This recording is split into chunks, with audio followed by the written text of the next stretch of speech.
नमस्कार, आदाब दोस्तों, एक बार फिर से आप सभी का मैं बहुत बहुत स्वागत करता हूं। देश के किसानों से हारकर नरेंद्र मोदी ने जो 3 काले कानून वापस ले लिए थे, अब उसको लेकर कंगना रनौत ने बड़ी डिमांड कर दी है।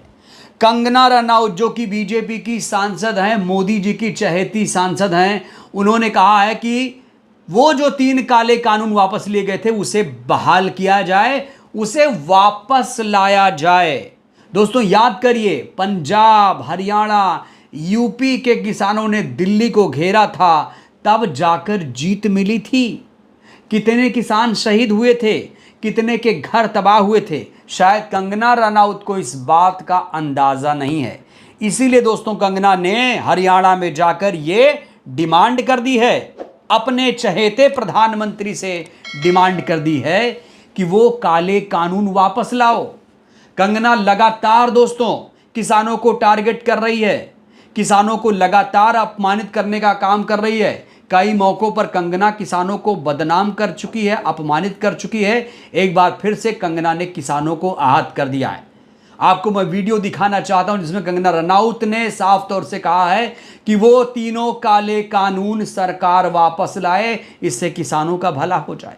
सुनिए क्या कहा कंगना रनौत ने। किसानों के हितकारी लॉस वापस आने चाहिए और किसानों को खुद इसकी डिमांड करनी चाहिए, और ताकि हमारे किसान भी जैसे बाकी जगहों पे समृद्धि हो रही है, हमारे किसान की समृद्धि में कोई ब्रेक ना लगे। और जैसे वन नेशन वन इलेक्शन सारे ब्यूरोक्रेसी हो गई, सारे जो हमारे लीडर हो गए हर 2-2, 3-3 महीने में इलेक्शन करते रहते हैं, तो देश के विकास में किसान जो है वो मेन हमारा एक पिलर ऑफ स्ट्रेंथ है। तो मैं चाहती हूँ कि वो खुद ऐसी अपील करें कि भाई हमारे जो 3 लॉज जो हमसे जो सिर्फ और सिर्फ कुछ एक राज्यों में जो है उन्होंने उसको लेकर जो है आपत्ति जताई थी, मुझे लगता है कि उनको मैं हाथ जोड़ के उनको विनती करती। तो सुना आपने दोस्तों, कंगना रनौत ने ये बयान दिया है। इस बयान की चारों तरफ से निंदा हो रही है, बीजेपी के पसीने छूट गए हैं।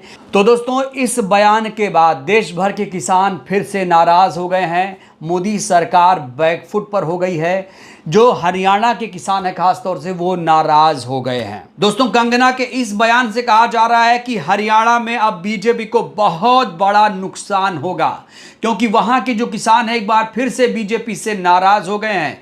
हरियाणा में विधानसभा का चुनाव चल रहा है और जिस तरह से कंगना ने यह बयान दिया उसका सीधा सीधा फायदा कांग्रेस पार्टी को दोस्तों हरियाणा में मिलने वाला है। इस बीच दोस्तों कंगना रनौत के इस वाहियात बयान के बाद कांग्रेस पार्टी ने भी अपनी तीखी प्रतिक्रिया दी है। यह देखिए, कांग्रेस पार्टी ने कहा है किसानों पर लादे गए 3 काले कानून वापस लाने चाहिए।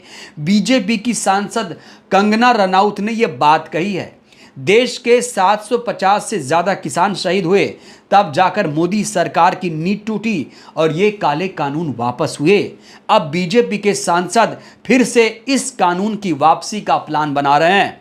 कांग्रेस किसानों के साथ है। इस काले कानून की वापसी अब कभी नहीं होगी, चाहे नरेंद्र मोदी और उनके सांसद जितना भी जोर लगा लें। बड़ा सवाल, क्या मोदी सरकार ने कंगना रनौत के कंधे पर रखकर बंदूक चलाने की कोशिश की है? क्या मोदी सरकार चाहती है कि वो काले कानून फिर से वापस लिया जाए? क्योंकि कांग्रेस पार्टी दोस्तों यहां पर साफ तौर से कह रही है कि मोदी सरकार की जो सांसद हैं वो जोर लगा रहे हैं कि ये काला कानून फिर से वापस लाया जाए। दोस्तों कंगना रनौत इस समय बौखलाई हुई हैं, क्योंकि उनकी फिल्म रिलीज नहीं हो पा रही है।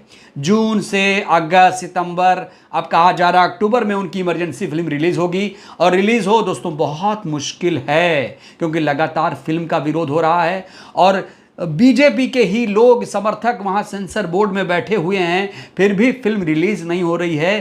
तो आप समझ सकते हैं कंगना ना घर की हैं ना घाट की हैं। लगातार वो जातिगत जनगणना का विरोध कर रही हैं। अब 3 काले कानूनों की कंगना को याद आ रही है। राहुल गांधी जो चाहते हैं उसका कंगना विरोध कर रही हैं। ऐसा लग रहा है कि वो सुर्खियों में आने के लिए ऐसा बयान दे रही हैं। राहुल गांधी कहते हैं जातिगत जनगणना होनी चाहिए। 3 काले कानूनों को लेकर राहुल गांधी ने भी काफ़ी संघर्ष किया था, आवाज़ बुलंद की थी। अब कंगना कह रही है तीनों काले कानून वापस लाएं। कुल मिलाकर दोस्तों जो बीजेपी है इस समय बैकफुट पर आ गई है, किसानों की नज़र में एक बार फिर से वो गिर गई है, क्योंकि यही वो काले कानून थे जिसको लेकर संघर्ष हुआ था। तब जाकर मोदी सरकार बैकफुट पर आई थी और इन तीनों काले कानूनों को खत्म किया गया था। बहरहाल दोस्तों इस वीडियो में फिलहाल के लिए बस इतना ही। कंगना के इस बयान से आप सहमत हैं, असहमत हैं? अपनी प्रतिक्रिया आप लोग जरूर दीजिए। बहुत बहुत धन्यवाद, शुक्रिया।